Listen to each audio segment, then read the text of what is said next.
Le titre de ce livre, Suprême Intention, l'auteur du livre, c'est le bien-aimé frère Devin Fromke. Nous sommes au chapitre 8, Divine Rectification. Chapitre 8, petit 3. Chapitre 8, petit 3. Oh, que Dieu nous aide à la voir.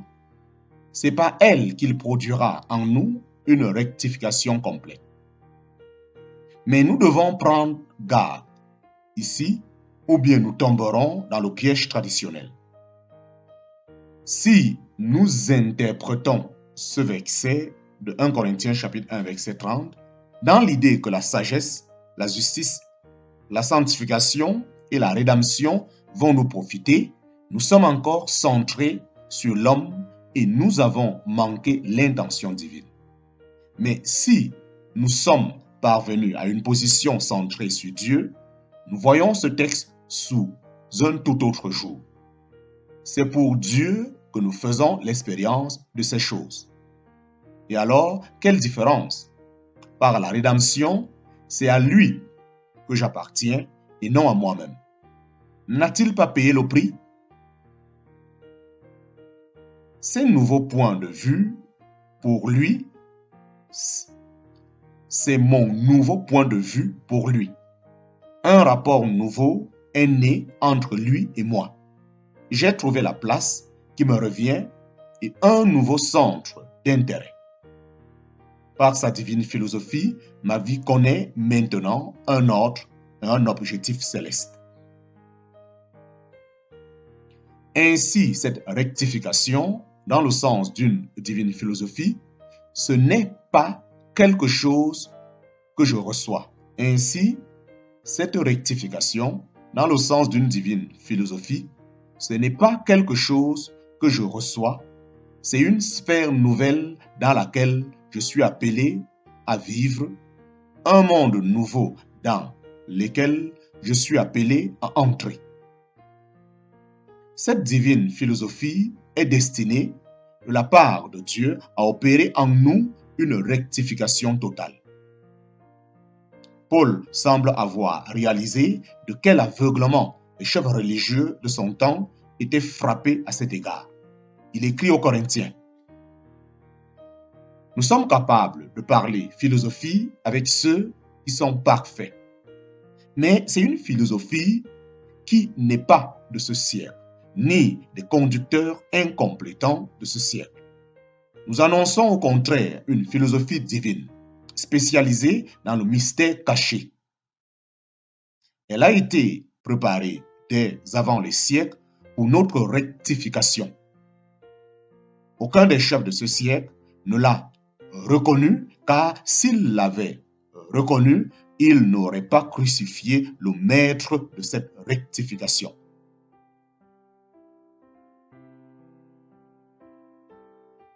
Nous sommes capables de parler philosophie avec ceux qui sont parfaits.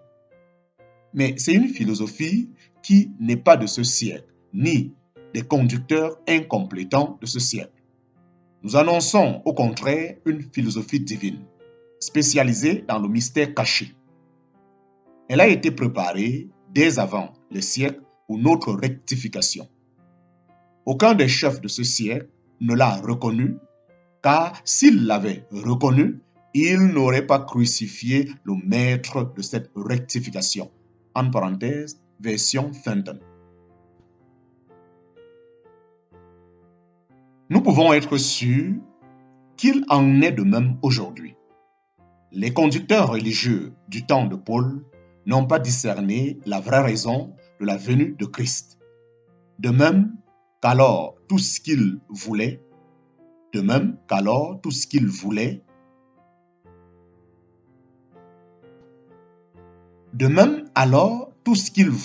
c'était de se servir de lui. Ainsi font-ils aujourd'hui. Ils se servent volontiers de lui, tout en rejetant le mode de vie qu'il est venu implanter et qu'il rend efficace en nous. Ils se servent volontiers de lui, à savoir ses leaders religieux, tout en rejetant le mode de vie qu'il est venu implanter et qu'il rend efficace en nous. Comment pouvons-nous mieux exprimer ce mode de vie divin qu'en répétant: le Père a résolu en lui-même de faire converger toutes choses en Christ. Mais le Fils à son tour se voue à la révélation, à la glorification et à la satisfaction du Père. Bien que la domination universelle soit son intention suprême pour son Fils, nous lisons dans 1 Corinthiens chapitre 15, versets 24 et 28, une fois toutes choses soumises au Fils, le Fils les fera passer sous l'autorité de son Père. Chacun des deux vit pour l'autre. Subordonner toute action à cette règle divine, voilà ce que le Père entend réaliser dans toute sa famille. Subordonner toute action à cette règle divine, voilà ce que le Père entend réaliser dans toute sa famille. Tout au cours des siècles, les hommes se sont émerveillés de la pénétration spirituelle de Paul et de l'attachement passionné qu'il vouait à la vérité.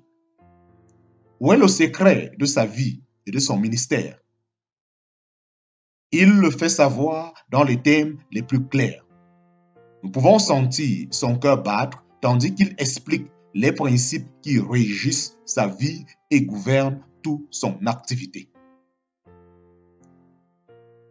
Tout ce que nous faisons est ou bien pour Dieu, ou bien pour les autres, si nous sommes hors de sens, en parenthèse, fou, comme quelques-uns le disent, c'est pour Dieu, et cela ne regarde que lui. Si nous sommes de bon sens, c'est dans votre intérêt, en parenthèse, 2 Corinthiens chapitre 5, verset 13. Nouveau Testament, version amplifiée. Tout ce que nous faisons est ou bien pour Dieu. Tout ce que nous faisons est ou bien pour Dieu, ou bien pour les autres.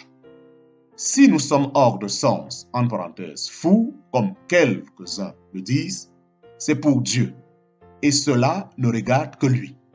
Si nous sommes de bon sens, c'est dans votre intérêt. 2 Corinthiens chapitre 5, verset 13. Nous pouvons être sûrs d'une chose. Il s'agit là d'un homme qui a été arraché hors de sa philosophie, de la vie centrée sur l'homme et introduit dans une philosophie de la vie centrée sur Dieu. Quand nous ne vivons plus pour nous-mêmes, avec notre intérêt en vue, mais pour lui et pour sa satisfaction, alors vraiment les choses anciennes sont passées et toutes choses sont devenues nouvelles. C'est cela la rectification. C'est cela la rectification.